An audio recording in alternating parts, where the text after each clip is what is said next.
Hey guys, welcome back to my channel. तो आज के इस वीडियो में मैं आपको एक्सप्लेन करने वाली हूँ 2025 में आई सीरीज द सीक्रेट ऑफ शिलेदार्स। तो चलिए विदाउट वेस्टिंग टाइम सीरीज का एक्सप्लेनेशन स्टार्ट करते हैं। सीरीज स्टार्ट होती है 1996 कोल्हापुर से, जहां हम रवि नाम के एक छोटे बच्चे को देखते हैं जो अपने मम्मी पापा के साथ कहीं जा रहा था। तभी रवि अपने पापा से छत्रपति शिवाजी महाराज के बारे में पूछने लगता है। तो उसके पापा बताते हैं कि शिवाजी महाराज एक बहुत ही महान व्यक्ति थे। वो हमेशा अपने लोगों के प्रोटेक्शन के लिए दुश्मनों के साथ लड़े थे। अब ये सुनने के बाद रवि को काफी अच्छा लगता है कि तभी हम एक ट्रक को देखते हैं जो उनकी कार को जानबूझकर ठोक रहा था, जिसकी वजह से रवि के पापा कार काफी स्पीड में चलाने लगते हैं और उनकी कार नदी में गिर जाती है, जहाँ से वो रवि को तो बाहर भेजते हैं, लेकिन उनकी और उनकी वाइफ की मौत हो जाती है। जिसके बाद कहानी कुछ साल आगे बढ़ती है, जहाँ पर हम रवि को देखते हैं जो कि अब बड़ा हो चुका था और रायगढ़ फोर्ट पर ट्रेकिंग कर रहा था। वहां पर रवि के साथ उसका भाई आदि भी था और दोनों मिलकर ऊपर पहुंच जाते हैं, जहां पर रवि को प्रियल नाम की एक लड़की का कॉल आता है जो उसे बताती है कि दीक्षित सर का स्पीच होने वाला है। ये सुनने पर रवि उससे कहता है कि वो वहां पर जरूर आएगा। यहाँ पर हमें पता चलता है कि दीक्षित एक बहुत ही बड़ा जज है और प्रियल उनकी असिस्टेंट थी। जिसके बाद हम दीक्षित सर को देखते हैं जो रवि की वीडियो ही देख रहे थे। एक्चुअली रवि को छत्रपति शिवाजी महाराज के बारे में सब कुछ जानना था, इसलिए वो उनसे रिलेटेड हर वीडियो बनाया करता था और उनके फोर्ट्स पर जाया करता था, और दीक्षित भी वही वीडियोस देख रहे थे। जिसके बाद दीक्षित मंदिर में आता है जहाँ पर उसे प्रशिक नाम का आदमी मिलने आया था। एक्चुअली वो दोनों इस तरह से बात कर रहे थे जैसे कि उनका कोई पीछा कर रहा हो और उनकी सारी बातें सुन रहा हो। जाते हुए दीक्षित प्रशिक से कहता है कि वो मंदिर से जाने से पहले पानी में सूर्य देव को देख ले, और ये बोलकर वो वहां से चला जाता है। जिसके बाद प्रशिक वहां पर आता है जहां पर पानी था, और जैसे वो पानी में सूर्यदेव को देखता है तो उसे वहां पर एक की दिखाई देती है और प्रशिक उसे ले लेता है, क्योंकि दीक्षित ने प्रशिक से कहा था कि जल्दी नया शिलेदार इस की को लेने आएगा। साथ ही हमें पता चलता है कि दीक्षित को 4th स्टेज कैंसर है, जिसकी वजह से उसके पास बस 6 महीने थे। जिसके बाद हम गवर्नर राम को देखते हैं जो अपने आदमी से कह रहा था कि वो दीक्षित पर नजर रखे, क्योंकि दीक्षित अब कमजोर हो चुका है और वो कुछ ना कुछ जरूर करेगा। जिसके बाद हम रवि को देखते हैं जो दीक्षित के सेमिनार में आया था, लेकिन दीक्षित जैसे ही स्पीच देने के लिए जा रहा था उसकी तबीयत खराब हो जाती है। अब रवि एक डॉक्टर भी था, इसलिए वो आकर दीक्षित को चेक करने लगता है, लेकिन वो देखता है कि दीक्षित की हार्ट बीट तो नॉर्मल थी, लेकिन फिर भी दीक्षित ऐसे नाटक कर रहा था जैसे कि उसे हार्ट अटैक आया हो। तभी रवि देखता है कि दीक्षित के पास भी वैसी रिंग थी जैसे उसके पापा पहना करते थे, और ये बात रवि को थोड़ी सी अजीब लगती है। तभी दीक्षित रवि से कहता है कि वो उसे बाद में बाहर आकर मिले। अब ये सुनने पर रवि समझ जाता है कि जरूर दीक्षित ऐसा कुछ जानता है जिसके बारे में अभी तक रवि को पता नहीं हो, इसलिए रवि दीक्षित से मिलने जाता है। तो दीक्षित रवि को देखकर काफी खुश था। यहाँ पर दीक्षित रवि को बताता है कि वो और उसके पापा दोनों बहुत अच्छे दोस्त थे, जो सुनने के बाद रवि काफी शॉक था। जिसके बाद दीक्षित रवि को बताता है कि एक्चुअली वो लोग शिलेदार के वंशज हैं। यहाँ पर हमें पता चलता है कि छत्रपति शिवाजी महाराज के खजाने की रक्षा हमेशा शिलेदार किया करते थे, और रवि और दीक्षित उन्हीं के वंशज थे जो आज तक शिवाजी महाराज के खजाने की रक्षा कर रहे हैं। अब ये सब सुनने के बाद रवि को दीक्षित की बातों पर यकीन नहीं आ रहा था, लेकिन दीक्षित उसे बताता है कि रवि के मम्मी पापा की मौत कोई एक्सीडेंट नहीं थी, बल्कि उनका मर्डर हुआ था, और रवि के पापा भी खजाने की रक्षा कर रहे थे जिसकी वजह से उन्हें मारा गया था। लेकिन रवि के पापा ने रवि को बचाया ताकि आगे वो शिलेदार बन के अपना फर्ज निभा सके। दीक्षित बताता है कि जब रवि उस एक्सीडेंट से बच गया था तो रवि के दादाजी के साथ मिलकर उन्होंने रवि को एक दूसरी फैमिली से अडॉप्ट करवाया ताकि रवि वहां जाए और उसकी जान को कोई खतरा ना हो, लेकिन वो लोग कंटिन्यूसली रवि पर वॉच रख रहे थे। साथ ही रवि के दादाजी रवि को अक्सर छत्रपति शिवाजी महाराज के बारे में बताया करते थे ताकि रवि को उनके बारे में जानने का और इंटरेस्ट बढ़ जाए, और रवि आज वही कर रहा है। अब दीक्षित रवि को ये सब कुछ बता रहा था, तभी वहाँ पर 2 इलेक्ट्रिशियन आते हैं और कहते हैं कि यहाँ की वायरिंग में कुछ गड़बड़ है। दीक्षित उन्हें बता रहा था कि यहाँ पर कोई गड़बड़ नहीं है, लेकिन वो दोनों अंदर घुस जाते हैं, जो देखकर दीक्षित समझ जाता है कि जरूर कोई प्रॉब्लम है, इसलिए वो रवि को वहां से जाने के लिए कहता है। जाते वक्त वो रवि को एक बुक देता है और उसे कहता है कि वो यहाँ से चला जाए। अब जैसे रवि वहां से जाता है, वहां पर राम का आदमी आ जाता है, जिसे देखकर दीक्षित काफी डर गया था। तो वही कुछ टाइम बाद रवि के घर पर पुलिस आती है और वो पुलिस ऑफिसर रवि से कहता है कि रवि ने ही दीक्षित को मारा है, क्योंकि कुछ टाइम पहले ही दीक्षित का मर्डर हुआ है, और जब पुलिस ने सीसीटीवी फुटेज चेक किया तो उन्होंने देखा कि दीक्षित से मिलने रवि ही आया था, इसलिए उनका शक रवि पर ही था। हालांकि रवि उन्हें बताने की कोशिश कर रहा था कि जब वो दीक्षित से मिलने गया था तब वहाँ पर 2 इलेक्ट्रिशियन भी आए थे, लेकिन पुलिस वालों को ऐसा कोई फुटेज नहीं मिलता, जिसकी वजह से वो रवि को पकड़ लेते हैं। तभी वहाँ पर प्रियल आती है और पुलिस वालों से कहती है कि सबसे पहले वो सबूत इकट्ठा करे, जिसके बाद वो रवि को अरेस्ट करे, क्योंकि पुलिस वालों को सीसीटीवी फुटेज के अलावा कोई भी सबूत उनके पास नहीं था, जिसकी वजह से पुलिस वालों को रवि को छोड़ना पड़ता है। जब रवि बाहर आता है तो वो यही सोच रहा था कि आखिर दीक्षित को किसने मारा होगा। तभी रवि देखता है कि उसे दीक्षित का एक मैसेज आया था, जिसमें उसने कोड लैंग्वेज में रवि से कहा था कि वो उसके चैम्बर में जाए। ये देखकर रवि समझ जाता है कि जरूर दीक्षित के चैम्बर में ऐसा कुछ होगा जिससे उसे आगे की सच्चाई पता चल जाएगी। अब प्रियल के पास दीक्षित के चैम्बर का एक्सेस था, इसलिए वो प्रियल को अपने साथ लेकर दीक्षित के चैम्बर जाता है। तो वही हम राम के आदमी को देखते हैं जो अभी भी रवि पर नजर रख रहा था। जिसके बाद रवि और प्रियल चैम्बर में आते हैं और वहां पर हर जगह तलाशी लेने लगते हैं। तभी उनकी नजर अशोक स्तंभ पर पड़ती है, जो कि एक लॉकर टाइप था। अब रवि और प्रियल मिलकर उसे ओपन करते हैं तो उसके अंदर उन्हें एक घड़ी का हिस्सा मिलता है, जो वो अपने पास रखते हैं। कि तभी उसे आदि का कॉल आता है कि बाहर पुलिस ऑफिसर आ चुका है। जो सुनने के बाद अब रवि के पास कोई ऑप्शन नहीं था, इसलिए वो खिड़की से कूदकर भाग जाता है और प्रियल भी वैसे ही भाग जाती है। तो वही पुलिस ऑफिसर भी वो उन्हें भागता हुआ देख लेता है, लेकिन उन्हें पकड़ नहीं पाता। जिसके बाद हम एक अवार्ड फंक्शन को देखते हैं, जहाँ पर प्रताप नाम के आदमी को अवार्ड मिलने वाला था।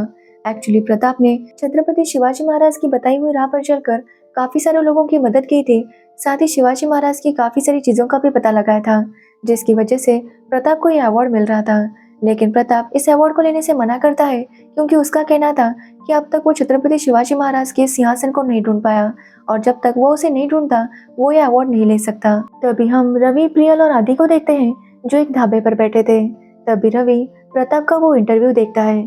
तब प्रियल उसे बताती है कि उसे दीक्षित के चैम्बर में एक और चिट भी मिली थी। वो उसे जब वो लेटर दिखाती है तो उसमें कुछ नंबर्स लिखे थे। अब आदि जब उन नंबर्स को चेक करता है तो पता चलता है कि वो एक जगह के कोऑर्डिनेट्स थे। जिसके बाद उन्हें पता चलता है तो वो लोकेशन मुंबई के चोर बाजार की एक दुकान का था। अब रवि डिसाइड करता है कि वो वहां पर जाएगा, लेकिन वो जानता था कि वहां पर खतरा भी हो सकता है, इसलिए वो आदि से कहता है कि वो वापस यूएस चला जाए। लेकिन आदि कहता है कि वो उसके साथ ही रहेगा। तो वही प्रियल भी रवि से कहती है कि वो भी उसके साथ ही आएगी। जिसके बाद वो लोग अपनी कार वही छोड़ते हैं, क्योंकि उनके पीछे पुलिस पड़ी थी, इसलिए वो लोग बस से मुंबई आते हैं और देखते हैं कि वो दुकान प्रशिक की थी। प्रशिक को रवि दीक्षित के बारे में बताता है तो प्रशिक समझ जाता है कि रवि ही उनका अगला शिलेदार है, इसलिए वो उसे अंदर बुलाता है। लेकिन इससे पहले कि वो उसे कुछ बता पाता, वहां पर राम के लोग हमला कर देते हैं, जिसकी वजह से वो सब लोग दूसरी जगह भाग जाते हैं। अब रवि प्रशिक को वो घड़ी दिखाता है जो उसे दीक्षित के चैम्बर में मिली थी। जो देखने पर प्रशिक उसे कहता है कि काफी सालों पहले दीक्षित के कहने पर उसने एक जगह पर खुदाई की थी और तभी उसे ये घड़ी मिली थी। जो देखकर दीक्षित समझ गए थे कि ये घड़ी छत्रपति शिवाजी महाराज के टाइम की है, और ये देखकर उन्होंने उससे कहा कि वो उसे संभाल कर रखे। लेकिन कुछ लोग इसके पीछे पड़े थे, जिन्होंने प्रशिक की फैमिली को मार दिया। जिसके बाद दीक्षित ने प्रशिक का नाम चेंज किया और उसे मुंबई लेकर आया। प्रशिक कहता है कि वो इसलिए आज भी जिंदा है क्योंकि वो नहीं चाहता कि जिन्होंने उसकी फैमिली को मारा है वो कभी खजाने तक पहुंचे। साथ ही वो रवि को बताता है कि अब रवि को भी उसके पापा और दीक्षित की तरह इस खजाने की रक्षा करनी होगी। जिसके बाद हम देखते हैं कि प्रियल ये सारी बातें कॉल करके राम को बताती है। एक्चुअली प्रियल राम के साथ मिली हुई थी। तो वही प्रशिक रवि से कहता है कि खजाने का दरवाजा खोलने के लिए उन्हें 3 चाबियों की जरूरत होगी। एक तो रवि के पास है और दूसरी उनके पास होगी जिन्होंने रवि के पापा को मारा था, और तीसरी चाबी उन्हें ढूंढनी पड़ेगी। तभी रवि को याद आता है कि दीक्षित ने उसे एक बुक दी थी, जो दीक्षित प्रशिक को दिखाता है, और प्रशिक को वो बुक थोड़ी सी अजीब लगती है, इसलिए वो उसका कवर फाड़ता है तो उसके अंदर मैप था जो कि राजभवन के टनल का था। अब ये देखने के बाद वो लोग फैसला करते हैं कि उन्हें राजभवन जाना होगा, लेकिन अंदर जाने के लिए पासेस की जरूरत थी। तो प्रियल कहती है कि वो पासेस का इंतजाम कर लेगी। जिसके बाद ये लोग राजभवन आते हैं, जहाँ पर रवि, प्रियल और प्रशिक राजभवन के अंदर आते हैं। तो वो आदि कार में ही बैठा था ताकि वो उन्हें लोकेशन बता सके। जिसके बाद हम देखते हैं कि राजभवन में काफी सारे लोग थे, क्योंकि वहाँ पर आज कोई फंक्शन चल रहा था जहाँ पर राम भी था। अब ये तीनों मैप के मुताबिक लाइब्रेरी के अंदर जाते हैं, लेकिन जैसे रवि और प्रशिक अंदर जाते हैं और प्रियल अंदर आने वाली थी, तभी एक गार्ड उसे देख लेता है, जिसकी वजह से प्रियल उनके साथ अंदर नहीं आ पाती। तो वही रवि और प्रशिक अंदर उस लाइब्रेरी को छानने लगते हैं, और वहाँ पर उन्हें एक और दरवाजा मिलता है जिससे वो अंदर चले जाते हैं। तभी आदि देखता है कि वहाँ पर राम के लोग आ गए थे। वो इस बारे में इन्फॉर्म करने के लिए रवि को कॉल करता है, लेकिन रवि अंदर होने की वजह से उसे कॉल नहीं लग रहा था। तो वही रवि और प्रशिक बेसमेंट में देखते हैं कि वहाँ के पत्थरों पर अलग अलग निशान बनाए गए थे। वो उनमें से दो पत्थर को पुश करते हैं जिससे एक दरवाजा टाइप ओपन होता है और वहाँ से उन्हें एक बॉक्स मिलता है जिसे लेकर वो वापस आने लगते हैं। लेकिन तभी वहाँ पर राम का आदमी आता है और उनसे कहता है कि वो बॉक्स उसे दे दे। वो प्रशिक से कहता है कि अगर प्रशिक ने बॉक्स नहीं दिया तो वो प्रशिक को भी वैसे ही मार देगा जैसे उसने उसकी फैमिली को मारा था। अब ये सुनने के बाद प्रशिक काफी गुस्सा होता है और उसके ऊपर अटैक करता है, जिसके बाद रवि और प्रशिक उस आदमी के साथ काफी फाइट करते हैं और आखिरकार उसे मार ही देते हैं। जिसके बाद वो दोनों वो बॉक्स लेकर बाहर आ रहे थे कि तभी वहां पर राम प्रियल को लेकर आता है और प्रियल के सिर पर गन रखकर कहता है कि अगर उसे बॉक्स नहीं दिया तो वो प्रियल को मार देगा। अब ये सुनने के बाद रवि वो बॉक्स राम को देने लगता है, तो वही प्रशिक उसे रोक रहा था जिसकी वजह से राम उसे शूट कर देता है और प्रशिक की मौत हो जाती है। तो वही प्रियल ये देखकर राम को पीटने लगती है, जिसके बाद वो रवि को लेकर वहां से भाग निकलती है। जिसके बाद राम पुलिस वालों से कहता है कि वो जल्दी से रवि का पता लगाए क्योंकि रवि ने उसे मारने की कोशिश की है। अब पुलिस वाले भी उसकी बात मान लेते हैं क्योंकि वो एक गवर्नर था और वो उसकी बात को मना नहीं कर सकते थे। तो वो आदि काफी टेंशन में था क्योंकि वो रवि से कांटेक्ट नहीं कर पा रहा था। तभी वहां पर रवि और प्रियल आते हैं जिन्हें देखकर आदि काफी खुश था, लेकिन तभी उसे पता चलता है कि प्रशिक की मौत हो गई है, जो सुनने के बाद उसे काफी बुरा लगता है। जिसके बाद प्रियल उन्हें एक बंद थिएटर में लेकर आती है जहाँ पर वो लोग सेफली रुक सकते थे। वहां आने के बाद आदि रवि से कहता है कि रवि को ये सब छोड़कर वापस आ जाना चाहिए, लेकिन रवि कहता है कि उसे एहसास हो गया है कि वो एक शिलेदार है और खजाने की रक्षा करना उसका फर्ज है, इसलिए वो यहाँ से कहीं भी नहीं जाएगा। जो सुनने के बाद आदि उसे कहता है कि वो हर वक्त रवि का साथ देगा। तो वही प्रियल भी रवि को बताती है कि वो राम के साथ मिली हुई थी। राम ने प्रियल को धमकी दी थी कि अगर उसने रवि के बारे में सारी इन्फॉर्मेशन उसे नहीं दी तो वो उसके मम्मी पापा को मार देगा, और इसी वजह से प्रियल रवि को सारी इन्फॉर्मेशन दे रही थी। जो सुनकर रवि और आदि काफी शॉक थे, लेकिन प्रियल उनसे कहती है कि अब वो ऐसा नहीं करेगी, अब वो बस रवि का साथ देगी क्योंकि महाराज के खजाने की रक्षा करना उसका भी फर्ज है। जो सुनने के बाद रवि और आदि प्रियल को माफ कर देते हैं। तभी रवि को प्रताप के बारे में याद आता है जो कि शिवाजी महाराज के बारे में सब कुछ जानता था, इसलिए वो डिसाइड करता है कि वो उसके पास जाएगा और उससे पूछेगा कि इस बॉक्स में क्या है। जिसके बाद वो लोग प्रताप के घर जाते हैं और वहाँ पर गार्ड्स को झूठ बोलते हैं कि वो एक यूट्यूबर्स है और प्रताप का इंटरव्यू लेने के लिए यहाँ पर आए हैं। जो सुनने के बाद गार्ड्स उन्हें अंदर भेजते हैं। जब प्रताप रवि से मिलता है तो रवि उनसे खजाने के बारे में बात करने लगता है, लेकिन प्रताप कहता है कि रियल में कोई खजाना नहीं होता। जो सुनने के बाद रवि उसे सब कुछ बताने लगता है और ये देखकर प्रताप को थोड़ा सा डाउट आता है। उसे लग रहा था कि रवि फ्रॉड है, इसलिए वो पुलिस को कॉल करता है। तभी प्रताप की नजर रवि के पास जो घड़ी थी उसके ऊपर पड़ती है, जो देखकर प्रताप समझ जाता है कि रवि अब तक जो बोल रहा था वो सच बोल रहा था। साथ ही प्रताप उस घड़ी को देखकर काफी इमोशनल हो जाता है क्योंकि वो घड़ी विजयनगर के राजा की थी। उस राजा ने सारा खजाना छत्रपति शिवाजी महाराज को दे दिया था क्योंकि वो जानते थे कि शिवाजी महाराज ही उनके खजाने को संभाल सकते हैं। जिसके बाद वो लोग उस बॉक्स को ओपन करने की कोशिश करने लगते हैं। एक्चुअली उस बॉक्स पर जो लैंग्वेज लिखी थी वो उन्हें समझ में नहीं आ रही थी, लेकिन काफी कोशिश करने के बाद वो बॉक्स ओपन हो जाता है और उसमें उन्हें छत्रपति शिवाजी महाराज का खंजर मिलता है, जो कि वो दुश्मनों को मारने के लिए यूज किया करते थे। अब ये देखकर वो सभी लोग काफी खुश थे क्योंकि उन्हें खंजर मिल गया था। साथ ही उन्हें वहाँ पर एक कागज मिलता है जिसके ऊपर काफी सारी पेंटिंग्स की गई थी। ये देखकर प्रताप कहता है कि ऐसी ही पेंटिंग्स भोलेनाथ के मंदिर में है, इसलिए उन्हें शायद आगे वहाँ पर जाना चाहिए क्योंकि उन्हें अपना अगला क्लू वहीं से मिलेगा। तभी प्रताप की सेक्रेटरी प्रताप को बताती है कि बाहर पुलिस आई है। यह सुनकर सभी लोग काफी शॉक थे। तो प्रताप बताता है कि उसे लगा था कि रवि फ्रॉड है, इसलिए उसने पुलिस को कॉल किया था, लेकिन वो उनसे कहता है कि वो चिंता ना करे, अगर उसने पुलिस को बुलाया है तो वही उन्हें बचाएगा। जिसके बाद प्रताप हेलीकॉप्टर से उन सबको उस मंदिर में लेकर जाता है और वो लोग वहाँ पर अगला क्लू ढूंढने लगते हैं।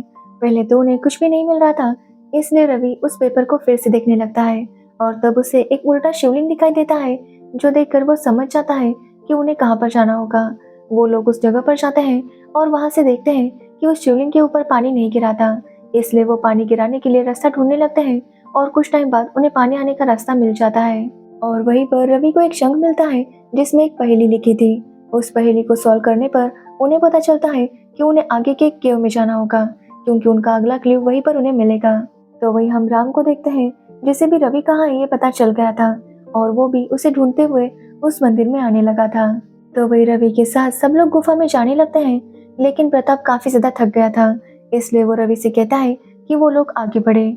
जिसके बाद रवि, प्रियल और आदि गुफा के अंदर जाते हैं कि तभी वहां पर राम अपने लोगों के साथ आता है और उनके ऊपर हमला करता है। अब राम आदि पर गन पॉइंट करता है और रवि से कहता है कि अगर उसने उसे खजाने के बारे में नहीं बताया तो वो आदि को मार देगा। जो सुनने के बाद रवि राम से कहता है कि वो उसे खजाने के पास लेकर जाएगा। अब उनके पास कोई ऑप्शन नहीं था, इसलिए वो राम को भी अपने साथ आगे ले जाने लगते हैं, जहाँ पर उन्हें विष्णु भगवान की मूर्ति दिखाई देती है, जहाँ पर विष्णु भगवान के हाथ में शंख का निशान था। इसलिए रवि के पास जो शंख था वो उनके हाथ पर रख देता है, और जैसे ही वो शंख रखता है वहां से एक और दरवाजा खुल जाता है। लेकिन वो दरवाजा खोलने के लिए एक की जरूरत थी। तभी रवि को याद आता है कि उसके पास छत्रपति शिवाजी महाराज का खंजर है, और जैसे वो उस खंजर को लॉक में डालता है वो दरवाजा ओपन हो जाता है। जिसके बाद वहां का नजारा देखकर वो सभी लोग काफी शॉक थे, क्योंकि अंदर का कमरा खजाने से भरा हुआ था। अब राम काफी खुश हो जाता है और उस खजाने को देखने लगता है। तो वही रवि काफी शॉक था, क्योंकि उसे यकीन नहीं आ रहा था कि इतनी जल्दी उन्हें ये खजाना मिल कैसे गया, क्योंकि खजाने के लिए उन्हें 3 चाबियों की जरूरत थी। तभी रवि की नजर वहां पर रखे एक बॉक्स पर पड़ती है, और जब वो उस बॉक्स को ओपन करता है तो उसमें खजाने की दूसरी चाबी थी। ये देखकर रवि राम से पूछने लगता है कि तीसरी चाबी कहाँ पर है, क्योंकि रवि को डाउट था कि शायद तीसरी चाबी राम के पास होगी। लेकिन ये सुनकर राम काफी गुस्सा हो जाता है कि ये खजाना नकली है, और वो रवि को शूट करने वाला था कि तभी वहां पर प्रताप आता है और वो रवि को मार देता है। तब रवि प्रताप को बताता है कि ये खजाना असली नहीं है, क्योंकि असली खजाने में छत्रपति शिवाजी महाराज का सिंहासन है। तभी वहां पर उसे एक और नोट मिलती है, जिसे पढ़ने के बाद वो समझ जाते हैं कि असली खजाना यहाँ पर नहीं बल्कि रायगढ़ फोर्ट में है। तभी उन्हें पता चलता है कि बाहर पुलिस आई थी। अब ये देखकर प्रताप रवि से कहता है कि वो दोनों रायगढ़ फोर्ट जाएंगे, तो वही प्रियल और आदि को पुलिस को संभालना होगा। जिसके बाद वो लोग रायगढ़ फोर्ट चले आते हैं, जहाँ उन्हें एक सीक्रेट रूम को ढूंढना था, और अच्छे से ढूंढने पर उसे वो रूम मिल जाता है। इसलिए वो लोग अंदर चले जाते हैं, तो वहाँ पर बहुत ज्यादा अंधेरा था।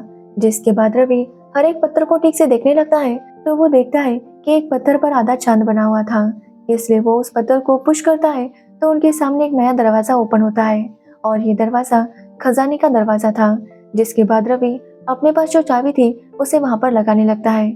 जिसके बाद वो प्रताप से कहता है कि उन्हें एक और चाबी की जरूरत है। जो सुनने पर प्रताप रवि के एक हाथ पर गोली मारता है, और रवि से कहता है कि ये खजाना उसका है, इसलिए वही उसे रखेगा। साथ ही वो कहता है कि उसके पूर्वज भी इसी खजाने के लिए मारे गए, लेकिन अब प्रताप को ये खजाना मिल चुका है।